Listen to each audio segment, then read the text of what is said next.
Hi everyone, my name is James and I help property investors just like you build portfolios packed with high cash flow properties. What's the biggest headache for most property investors? Figuring out if the deal will cash flow positively. It's incredibly time consuming, pulling together all the property details, crunching the numbers and running the calculations, all before you've even committed to deep due diligence. After more than 30 years as an active property investor, I've learned countless shortcuts to speed up this process. I've been investing in residential properties across Australia and United States. I've experienced the thrilling highs, weathered the toughest lows, and yes, made pretty much every mistake possible along the way.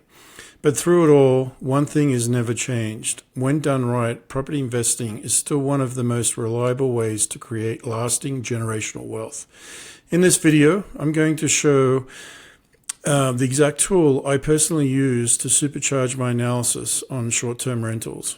You'll see how it saves me hours of work and why you should start using it too if you're tired of manually copying and pasting data into spreadsheets and want to spend more time hunting down those great deals. Stick around until the end because I'll also show you how short-term rental investing can dramatically slash your taxable income through powerful depreciation and other tax strategies. You won't want to miss this. Let's dive in. The short-term rental scene is buzzing with growth. Globally, the market hit over $140 billion in 2025, up from $124 billion in 24, and it's eyeing a nice 11% compound annual growth rate through 35. In the US, we're talking $21 billion in revenue, with platforms like Airbnb dominating 43% of the bookings, with about 7 million listings worldwide. Vrbo holding strong at 21% for those family getaways. Demand is up 7% year over year. Occupancy stabilizing around 55%, and average daily rates are ticking up 2 to 3%. But here's the twist. Supply growth slowed to just 4.7% this year, thanks to high interest rates and tougher regulation. This means less competition and more pricing power for savvy hosts. Remote workers still fueling midterm stays, that's stays of 30 days or greater. And millennials plus Gen Zs are driving 75% of the bookings, craving unique spots like eco cabins and urban lofts. So you're dreaming of snagging your first STR or adding to your portfolio and want to streamline the process? Here's a typical process to follow. Step 1, pick the right market. Don't guess. Use free tools like AirDNA and Mashvisor. Step 2, choose your strategy. Either rental arbitrage, rent a nice apartment and sublet on Airbnb, the classic purchase, or co-host, which is manage someone else's property. Step 3 would be run the numbers like a pro. Back of the napkin formula is average daily rate times 365 times occupancy minus costs. That's startup, operating, and finance costs. If you're purchasing the property, you should also look at depreciation and how that impacts your taxable income. Step 4, secure the property. Step 5 would be furnishing the property. Look at Facebook Marketplace, Costco, Wayfair, Amazon for more affordable deals on furnishing. Step 6, setup and systems. Create the listing on sites like Airbnb, install smart locks, Ring cameras, and find cleaners, managers if needed. Step 7, launch and scale. Okay, so let's dive into step 3, running the numbers like a pro. There's plenty of free generic spreadsheets out there that do various parts of the analysis. We've developed a calculator that does a more in-depth analysis, including depreciation for tax savings in a fraction of the time. Let's jump over to the PackRent.io and we'll walk through a short-term rental analysis in under 5 minutes. Once you sign up for your free account, select the calculator menu on the left. Select short-term rental. On the short-term rental calculator, we simply start by entering the address of the property we want to analyze in the top left corner.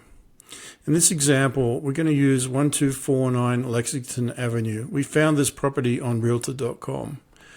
Once the property address is entered, the calculator will display the address, estimated value, and details about the property in the header section. We can change the value price if we know what we're going to offer or it's different from what the market estimate is. Now that we have the property address, we need to work out the annual revenue. We can do that in one of two ways. First, if the property is already a short-term rental, the seller should be able to provide the annual revenue.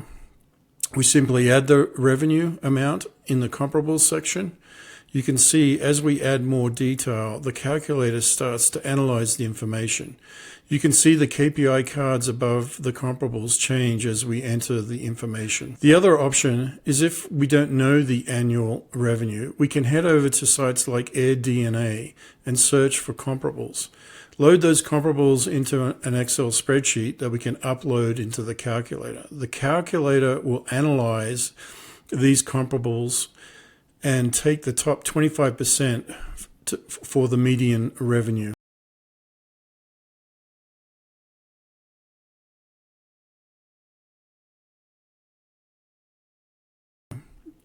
Let's move over to starting costs. We know we'll need to furnish the property, and we've estimated that to be $5,000. Home improvements, we need to recarpet and paint the property at a cost of $4,000.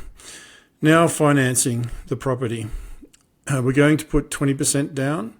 We have the purchase price already defined, so it's already calculated the deposit, and we can change the loan type to a 15 or 30 year. Next, annual operating costs. We have 20% there for management fees, lodging tax. Some cities have a lodging tax. We can just zero that out if not applicable. Property tax was not available on the property search, so we can get the tax from the listing, which is $2,880. The cleaning fee estimate was provided by AirDNA at $9,775.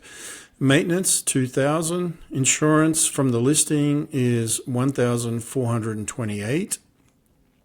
Utilities, internet, and gas, electric, total of $3,360.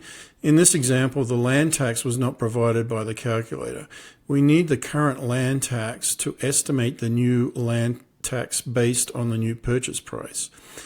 We can head over to the Moore County website and search the property to find the land tax information. Building values $65,400, land values $21,520, and total value $86,920. Once we have all the land tax numbers, the calculator estimates the depreciable basis, and at 100% calculates the year one loss from purchase of $67,275. We can also see our year one loss for additional investments at $8,100 for a total of $75,375. Now the final step is to calculate the federal tax savings based on the depreciation. Head back up to the top and enter your gross income of $100,000 for this example. If we look at the KPI cards, potential cash flow is greater than 25% at 26.3%. Year one tax saving, $9,350. Net operating income is $5,592, and the cap rate came in at 1.87%. There you have it. We analyzed the property in under 5 minutes. You can head over to packrent.io and sign up for a free account today and try it out for yourself. Link in the description below. If you got value out of this video, give it a thumbs up and subscribe to the channel. Thanks for watching. Remember, deals don't find you, you find them. See you in the next video.